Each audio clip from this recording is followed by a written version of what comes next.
Okay, hello everyone. It's me, and who's me? This channel is Dev Epo, and welcome. In today's video, I will be talking to you all about everything I know about freelancing in Japan as a web developer or slash engineer. It's really late, and I'm trying to get this out to everyone. This is a watered down version of meetup I did a couple weeks back. But anyway, you'll get a very basically similar information, just watered down. And if you don't know who I am or what I've been doing, I'm a freelance web developer engineer. I call myself a soy dev. So I just use whatever frameworks we have to for the project and go yes, yes, yes, and just do it. I've been working in web development in Japan since 2016, specifically Tokyo, and for the 4 years, more or less 4 years as a wagie, and then now 4 years as a freelance engineer. So I may know a thing or two, or I might be totally wrong. So you tell me. We'll go through various topics, and if you just check the timestamps, let's get straight into freelance maxing in Japan. And mind you, this is a watered down version. In the following weeks to come, I'll be making separate videos for each topic and kind of deep dive into each one of them. And what I would like is just to hear what people want to say. Maybe you're an engineer already, you're thinking about going freelance, you just don't know. I would like to help that. Or you are already freelancing, which I've met quite a few of you, and you want to see how other people are doing it, how you get projects, how you do taxes. Like there's so much topics to go through, and excuse my lighting and my audio. It's probably not the best, but we'll get this done. We'll get through it. So we'll go straight to it. Why freelance? You might even have a comfortable job. You might be working at Google. You might be working at Facebook. Whatever. You might be having a really comfortable job in Japan. But why would you? I have a video about that, which I'll link as well. But I'll give you my real simple reasons. And one of them was traveling. And I traveled quite a bit in Japan, not outside of Japan. So I traveled quite a bit in Japan while I worked freelance. So that was amazing. I didn't travel all over Japan, but I traveled to the places I wanted to go. I even tried to make like a vlog YouTube, it was embarrassing. I stopped doing that. And so another reason is, of course, if you have family, like kids, you want to spend more time with them. You want to take them to the kindergarten. Maybe you have pets. You see what I mean? The flexibility of time is not in your favor as a wagie. I use wagie as a joke. One of the biggest reasons for me was like the wage was the company, like the corporate letter and the structures and the reviews and all that. I just didn't feel it felt legacy to me, and trying to go up that ladder to make more money, which I thought, this is it? Is this it? And going to freelance, I realized that you can jump pay grades much faster. You can just basically say, if you can get that hourly rate or that project rate, you just get it. That's really hard as working in a company. There's there's ladders, there's middle management to pay. It's a whole bunch of HR these days. So especially with Japanese companies. But that's business. It is business. We can talk about that in another video. Another one is, okay, maybe I'm a millennial, but I like this whole individualism stuff. So as an individual, I didn't really connect with these company cultures. Yeah, that's the whole company culture stuff. It's just not for me. It's just not for me. I don't want to get too deep into that, but it doesn't matter which country or language. It's just not for me. So that's why freelance. Everyone has their own different reasons. Just quickly put some reasons out for you. You can entertain your own reasons. Okay, next topic is when are you ready? This is a difficult one. And I'll be honest, okay, first off, you're probably never ready for any of this, even if you're employed in a company. You get thrown the stuff to you, and then they expect you to do it. That's just like right off the bat. You're a front end guy, you have to learn back end, not because you want to, because there's not enough workers and there's some bug, you have to fix it. It's not deployed, something's a problem with deployment, you go in there and do it. So well, it's the same as an employed job. You're never really ready unless you're doing the same thing over and again. Then you probably are. But the reason why I show you LinkedIn is that you see things like this: 3 years experience in front end development. So is there a magic number that and that says entry level? No way. Okay, well, you see all these jobs around, they're saying 3 years experience, whatever. I'll give you my case. I went to freelance after 3 years working with D3JS, and some React, Node, of course. But that was after 1 year of self-study. So it was 1 year of self-study, then about 3 years working in a company. And depending on you, what you do in 3 years in an IT engineering company could be very different, like extremely different. You might be given like light CSS and not light, but just CSS and HTML work, or you can be like thrown in a deep end and just get straight into a React or Next.js project, and you're just a newbie. So I just have this like a magic number. It's probably like 2 or 3 years. If you get 2 or 3 years experience in a company, and actually making something real, then I think you can probably say yourself as a freelance engineer. And the reason I say that is that you don't want to, let's just quickly give it, this is my little advice as the 36-year-old soy dev, is that you don't want to quit your job and you don't have enough skills to say yourself. In that case, because you'd get they'll kick you off the project real quick. Remember that as a freelancer. So you got to be careful of that. It's just as long as you specialize in something, like front end or back end specialize, or DB, get really good at that. Just have one thing you're really good at, React or Vue. And kind of the worst thing, you don't want to be in that situation where you quit your job after a year and a half to freelance, and you find that it's way harder to freelance because you agreed to a contract and you can't fulfill the requirements, right? And in that case, you might have to work extra hours and not get paid for those extra hours at freelance, or you might have a bad experience, and that might just totally get you never wanting to freelance ever again or something. So you just got to be careful about. Okay, so how much Japanese do you really need? And this is, I have a video probably about this somewhere, but this is a tricky question, a tricky answer.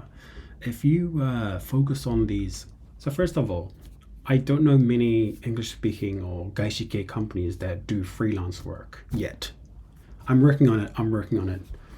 And that's why I kind of made this community. That's one of the ideas, is to go direct to client without the middleman, without even me.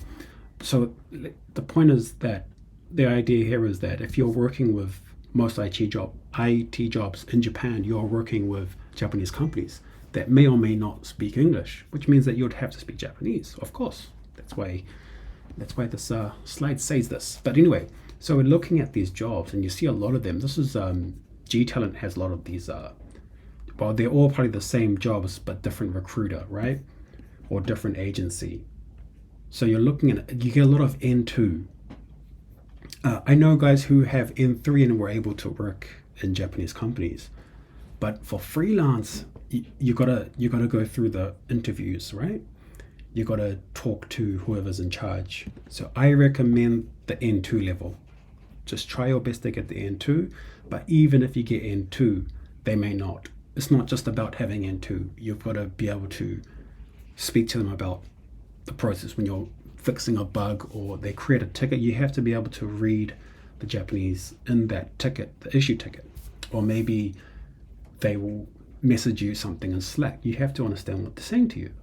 So in that way, you need to have a communication level of N2 plus, because I don't have, to be honest, I have nothing. I have, in terms of JLPT, I don't have anything. So my learning was just from going out in bars and izakayas and nomikais and all that kind of stuff. I didn't really learn it from the JLPT. That's one thing to remember, that some people just have JLPT N2, but they can't communicate. So the TLDR of this all, I should have said it before though. Anyway, the point is you need to have N2 or above in most cases. Unless they speak English, then hey, you just speak English. But that's how much Japanese you probably need. Okay, so now, how do you get the projects, Tyrone? People always ask me, how did you get the project? We're going to go through some of the most common ways. But first, I'd like to say, if you're already working in a Japanese company, or let's say, if you're already working in an IT company in Japan, you can ask them if you can go freelance. And in many cases, to be honest, I think they don't want you to. They want you to stay in the company as a shain, as an employed worker. But your best way to go is through your current company. That might even mean you can do only 3 days a week or 4 days a week. Contracts, you can fix contracts. You can change them up. You can omit some parts and add some parts. But first, try your company you're working at. Okay, that's how one of the projects I got was through the company I worked at. Now you're in the Wild Wild West kind of environment where anything can go. You've got to hunt around for projects, hunt around for companies that need your skill set. One of the first ones we're going to wait for, we won't go to that freelance websites. One of the first ones I always tell people to look at is Wantedly. So many startups in Japan, so many small companies as well, because once you start off, you kind of need a few small companies. If you can go straight to a large company and get a project, good. All power, do it. But if you just wait and hope that you can get a big company, you won't be making money.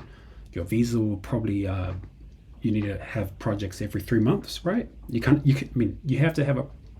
be unemployed for 3 months. That's the legal law, based on my understanding.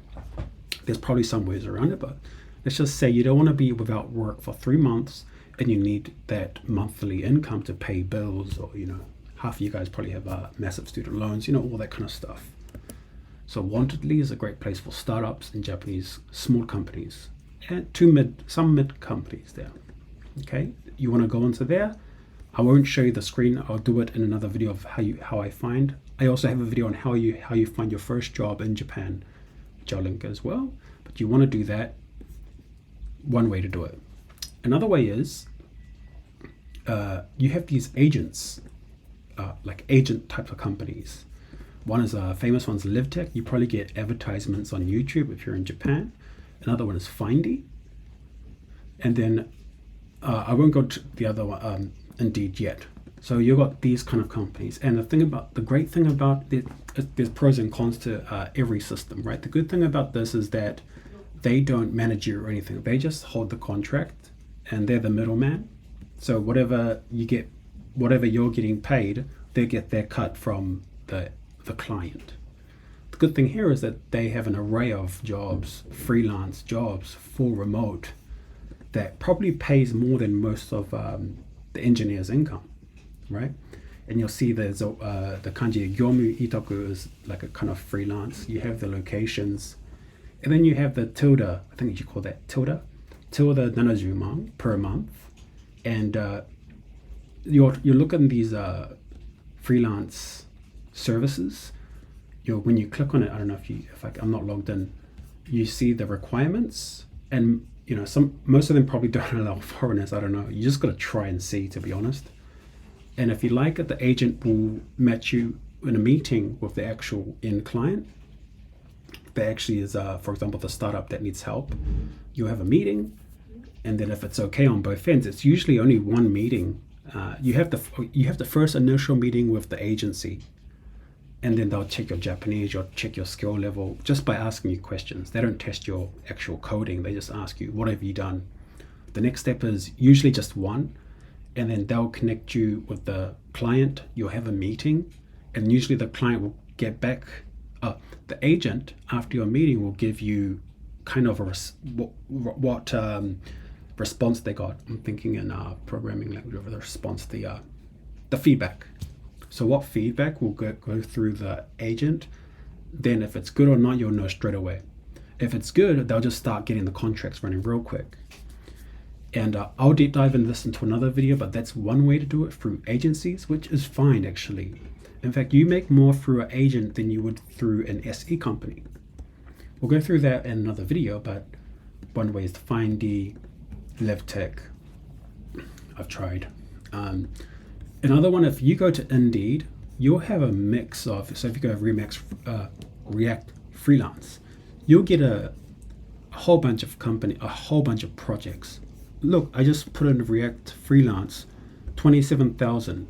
Let's say half of them are just copied previously, or even say one third of them is actually real. That's 10,000. It's like, come on, there's so much work to be done. So even if you are not that great at Japanese, I think some guys really need help. So I'll talk more about that in another video. So, but the thing is about Indeed is that when you go into the actual job, there's like some middleman agent company.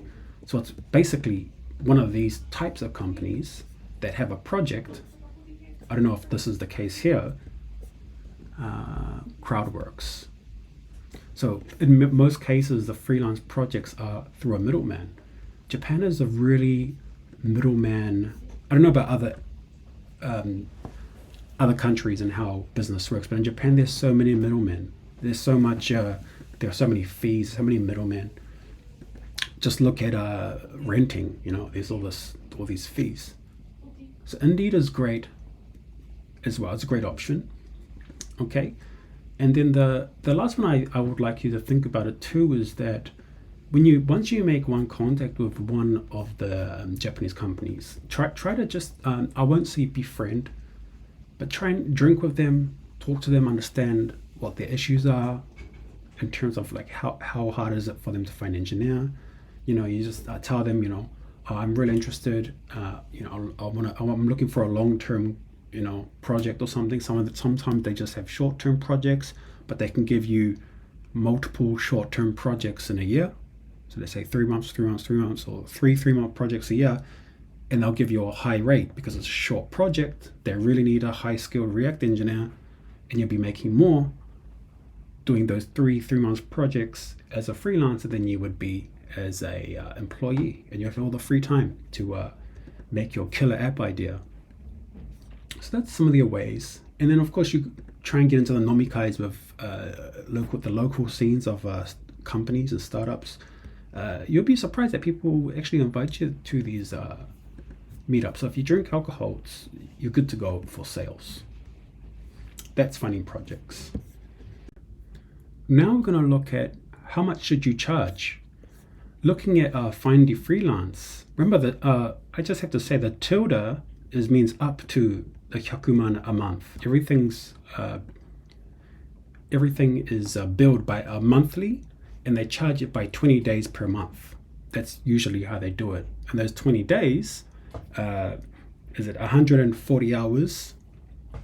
And then you include 20 hours overtime, usually, something like that. But you can just do the minimum amount and get your full 100,000 or 120,000. It really, that's basically how the monthly billing system works. And so how much would you charge? If you look at these are numbers here. So if you can show them you're really great, you can get a 120,000 a month, which is a lot. That's a lot. I've been working in IT for 8 years. I call myself a soy dev because I'm not like gonna tell you exactly how everything, I'm not gonna write articles and go, oh yeah, you compare the speed of React and Vue and voila, look, 5 seconds. I'm not gonna do that. I'm gonna make the damn thing for you. I'll make it on time. If you want me to work on the weekends, I'm a soy dev. So now, Tyron, hurry up. Tell us how do you charge per hour? Well, that's the part now. You're charging per hour. I've been 8 years now. It's hard for me to go under the 5,000 yen an hour, the $50 an hour, 5,000 yen, which basically means if you work 12 months, you get the, the 10 million yen, the senman, right? So it depends on how many years, but you can simply do something like this, is get your income, and then the income you make now monthly, then like times it by 1.5 or something. So let's say you make $50,000 a year, or 500,000, which is I think it's like an average for tech, IT, Japanese companies. Calm down, Americans. I know it's cheap. I know we're poor and all that, but this is the reality. So $50,000, 500万, you go divide it by 12. Let's just say 40만 a month, divided by 20 days. Remember, 20 days you have to divide it by. That's per day is niman, around niman, the $200 or something. Then you niman divided by 8. So $26 an hour is how much you're making for the 500万 income. So let's say you go freelance. Of course, if you can ask 5,000 an hour, just ask it. There's don't. But if you try and think, okay, based on skill and experience, you'll go 2,600yen per hour, right? Let's say you have 3 years experience. Then just add $10 on it. Add $5. Add $10. Add another Sam. You have to figure it out. Like, it's not. I'm trying to make like a calculation, but it's really how much can you make. It just depends on how well you are at negotiating. Okay, if you make 500万, then in freelancing you should be able to make, or 700万, like you should be able to make 200万 more. Okay, this is going all over the place. The reason it is because it's really hard to say how much you can charge per hour. It's really hard.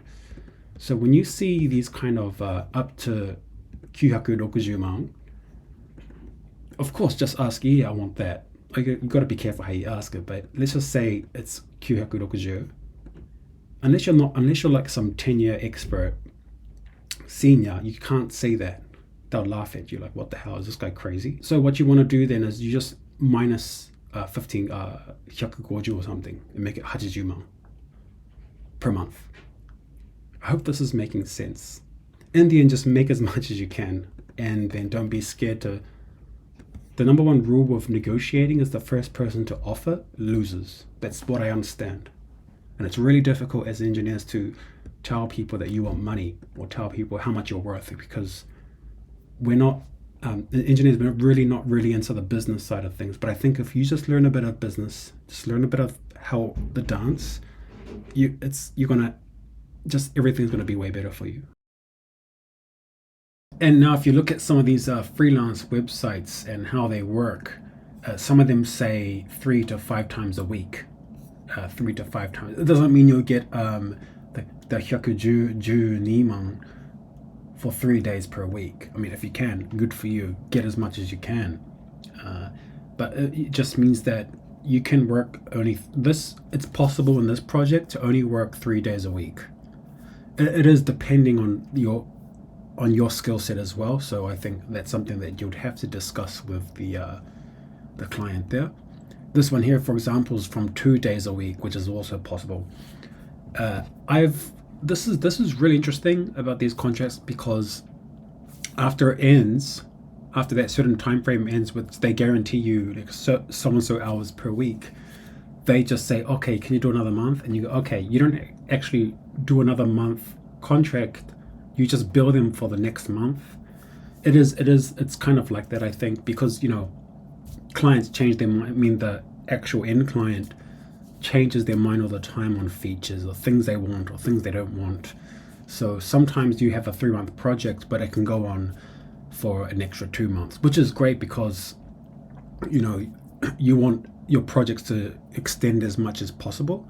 And if you can get one that only goes for 2 days per week, if it's a good paying project, you just work 2 days per week, and then the other time you are whatever you're practicing your Rust. I don't know. You're making TypeScript videos, whatever you want to do with your spare time.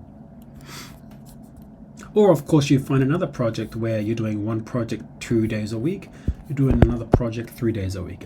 And that's the beauty of freelancing, is that you can choose how you want to distribute your time. And it doesn't mean you're not coding. You can be coding on whatever you want. And of course, you're getting paid more than if you were as an employee.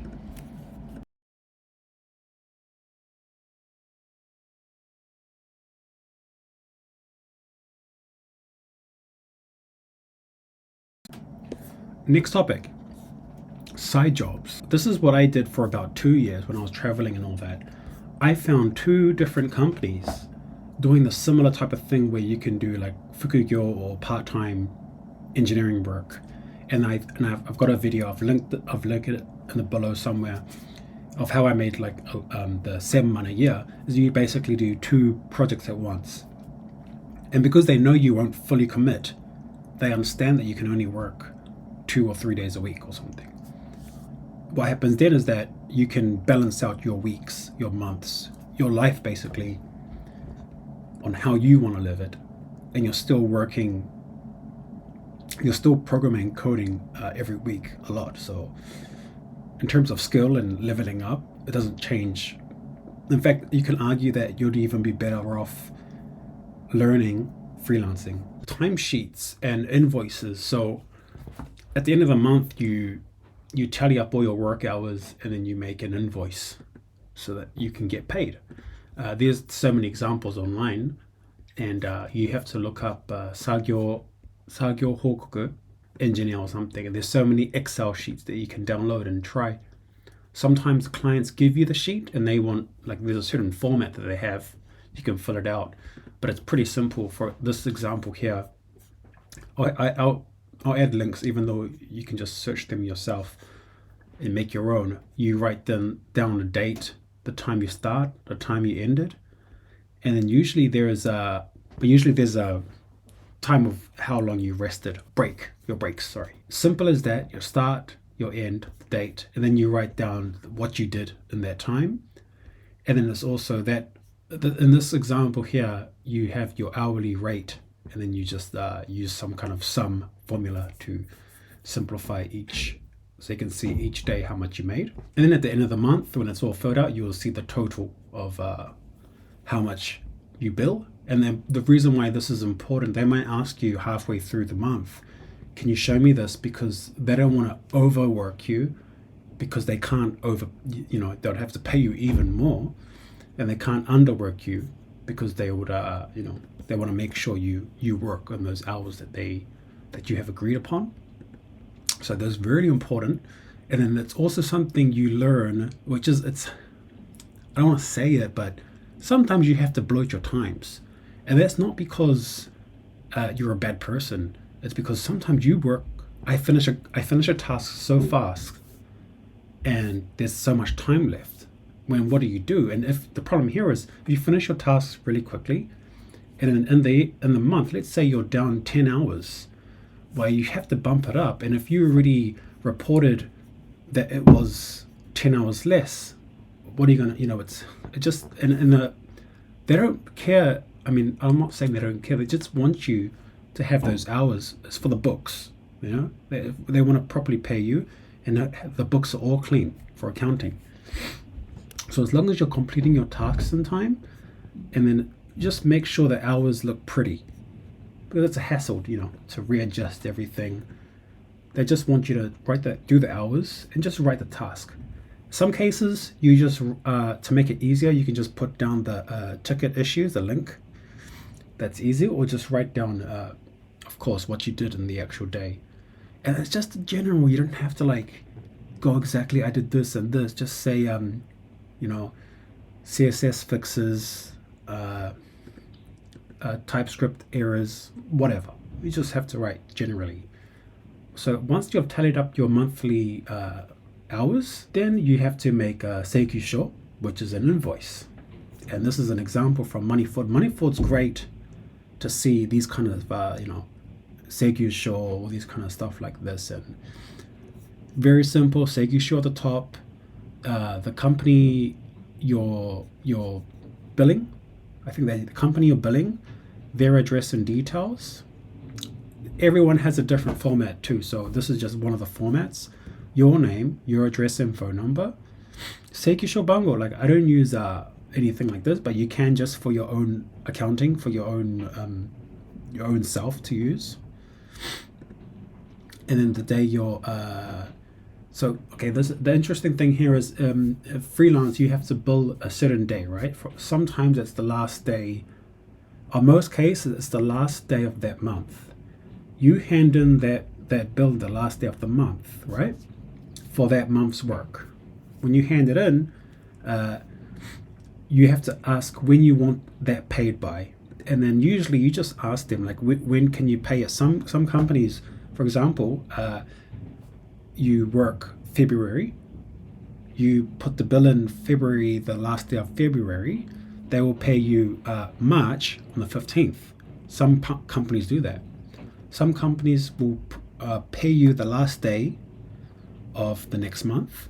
So you work February, you get paid at the last day of March. And sometimes if there are a few people in between, they might want to do it 2 months after, or not 2 months after. For example, you work February, you bill them on the last day of February, you don't get the money in March. You get the money in the 15th of April. And then you just tally all your times up, and you have to write down inside the Seikisho the hourly rate and how many hours worked. 210 hours. Okay? And then we'll go down in taxes a bit later. I mean, I think I'll go on like a real deep dive into taxes in a different video. But you have the shohize, which is the which is 10%. So whenever you see those projects that say 70만, you have to bill them 77만. Okay, 77만, the 10% extra. This one here, I have no idea what this is. I don't know what they're billing another 10% for. And then usually in these two at the bottom, you should have some of these ones they want you to write the bank account at the bottom of the seikisho. But let's get this going. This is the taxes now. Okay, this is I'm gonna go over it lightly because there's a lot to talk about here. But yes, when you're freelancing, you are doing your own taxes. We are first, okay, this is a great, Moneyford has a great, real simple example, explanation on taxes. I'm just going to show you the main taxes you pay. Shotokuze, your city tax, juminze, health insurance. I call this tax because it's one of those things if you have to pay, I feel, it's kind of a tax. Kenko hoken, pension, nenkin. I call this earthquake tax. Kyofu sho, tokuze. These are the main four. I think there is one more which is called kojin jigyo-ze or something, like freelance taxes. This one here. It's very low, so I don't even talk about it. But these are the main things that will be eating up your income as a freelance engineer. Let's just go through the simulator. If you get 300만 per year, just an example, this website's great because it just shows you basically how much will be taken away from your income. So if you make 300만 per year, you'll get 233만. 400, you get 300. So now once you have 400, you're getting it's 25% gone. So what happens though, as you gradually make more, you get taxed more, right?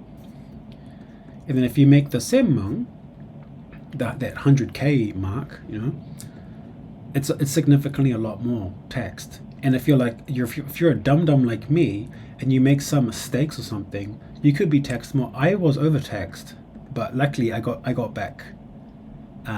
In this case, when I made this much as a freelance engineer, this was like nearly double. It was just some of my silly mistakes. Anyway, I got that money back.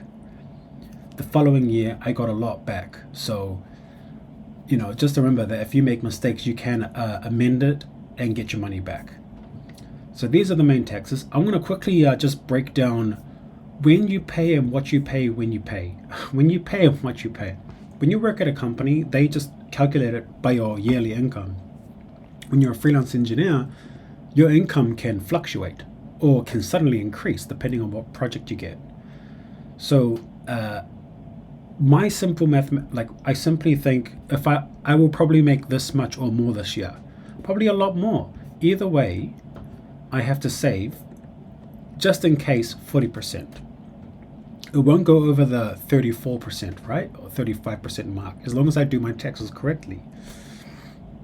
And this is not after deductible. I'm jumping all over the place. Let's just make it really simple. When you freelance, whatever you make, just put 40% away. You won't use the whole 40, but it's just in case. So that when every year in February to March, usually we can February 15th to March 15th, we have to declare our income. I'll declare our income and declare our expenses. I usually did that until last year at the city tax hall, your local city tax. And then now we can actually, the e-tax can be filled in online, last year's income and your last year's expenses. So that what that means is that the new MacBook is work. The new smartphone, work. You do all these things. The new monitor, it's for my work. It's a great gaming. I know it's a gaming monitor, but it's really important for my work. You do all these stuff. You keep the receipts, but you also show you keep them and make it a business expense because it's for engineering. Yes, I know I've got a $5,000 gaming setup. It's because I need high specs. I'm running multiple servers. Whatever, you can find ways, right? Oh, you do gaming. You're a gamer. No, you make games. Oh, I need PS5 for that because we have to trial some things out. I don't know. You can figure out. So what that means is that your take-home pay will be less, and then of course your take-home pay less, your taxes are less. So there's a lot of tricks to do. Not tricks like I'm like scamming the system, but you're using what everyone is using. Or you rent, your rent can be like 30% of your rent can be an expense because you're using a certain room that's at least 25% space, and then your internet, your phone bills. This is not tax advice. This is not tax advice. This is just what I do, and there's things you should be doing because ideally there's a certain limit where you don't want this as your income. You don't want it. It's too much. You get taxed too much. You don't even want that. You probably want about that much or even less maybe as your actual take-home pay. One last thing here. If you have a working visa like me and then you want to extend it, it's really important you pay your taxes and you need to show evidence of them. So either you automatically get them taken out of your bank account, you can set that up with your local tax, city tax, and also your pension tax center, and also your pension center. Your Jumianze will go to your local city hall, and in your local city hall will be health insurance, Kokimi Hoken, which is the national health insurance, and then and same as the earthquake, and then your income tax will be from the local city tax hall. We'll make a real good video about all this stuff. Anyway, you'll be taxed up the bumhole directly, so that's something you have to learn and get good at, or else it's going to be really unpleasant. You might make a mistake. You will make a mistake, and you just don't want that bad look on your visa, especially if you want to apply for a permanent residency, right? You want to make sure everything's in line. But remember this one, I extended my working visa and I didn't pay the stuff on time before. I've missed so many payments, but I still got my work. I still was able to extend my work visa for another 3 years. I just just make sure things are safe and clean. An important topic next is the changing jobs or projects with immigration. So what happens is that when you change jobs in Japan, you have to notify the local government or the local immigration that you changed company A to company B. I made the mistake of not telling any of it for like 4 years. And then You should do it, but I didn't. But I was still able to renew my working visa as a freelance engineer. And then that's important to when you change projects to there is a website. I have to find it, but you have to register when you start and end a project, and you have to say which company it is and give some company details. It's really important. Which leads me to the next topic of work visas and freelancing. And yes, you can get your working visa extended, which meaning renewed for another 3 years or even 5 years as a freelance engineer. I did myself, but like I said before, you have to have a lot of things in line. You have to have your tax paid. You have to show the immigration where you worked and that duration of that time. And what's the other one? You just have to show that you're making income.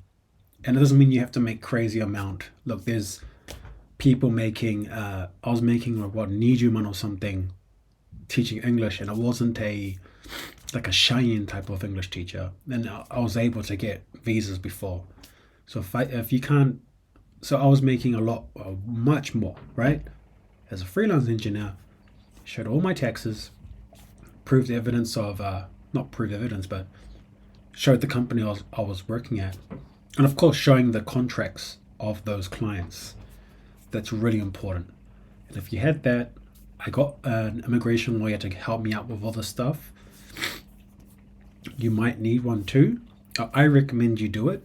It's a cost a bit, like it'll be under Jumong, but you just want to make sure everything's in the right order, or else you get kicked out of the country or something, and we don't want that.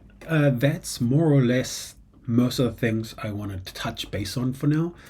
On the meetup, I went through a lot more deeper on things and showed some secrets of the trade. From now, I know there's a lot of different types of people watching this channel, but I think I can be more of a help to. I'm a freelance engineer in Japan. It's hard to get into it, I think, so I'd like to help a lot of people who want to or are interested in to do something like this. Follow for more of that stuff. I will be releasing, I'll try to release weekly now and kind of try to deep dive in each topic. So on this channel, I will be talking more about things like culture and soy deving in Japan. Of course, that is what I talk about anyway, but I would like to also talk more about freelancing, and so please follow and sub for that. I've got a Discord with quite a few people. I've got a blocked area just for freelance engineers in Japan, and that means you either are freelancing or you are working in IT in Japan and want to try freelancing. And in that channel we can talk about all types of things freelance. I'd like to keep this freelance community closed. All the links will be in description. And tell me what you think about this. Does it feel like too much for you as an engineer in Japan? Is it scary for you? You know, I think a lot of people just don't know where to start. So, freelance maxing. Ugh.